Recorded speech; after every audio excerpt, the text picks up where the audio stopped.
আজ 22শে সেপ্টেম্বর বিকালে ঘাটাল ব্লকের পান্না গ্রামে ঘাটাল বিজেপি বিধায়ক শীতল কপাট ও তার কর্মীদের উদ্যোগে বর্তমান রাজ্য সরকারের মুখ্যমন্ত্রী মমতা বন্দ্যোপাধ্যায়ের পদত্যাগের দাবিতে সোচ্চার হয়ে স্থানীয় মহিলাদের নিয়ে একটি পদযাত্রা ও মিছিল করে এলাকা পরিক্রমা করে।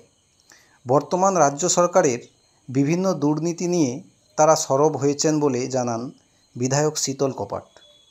সংবাদ ও তথ্য সংগ্রহে গঙ্গাধর রায়, সংবাদ পাঠে আমি বিশ্বজিৎ জানা।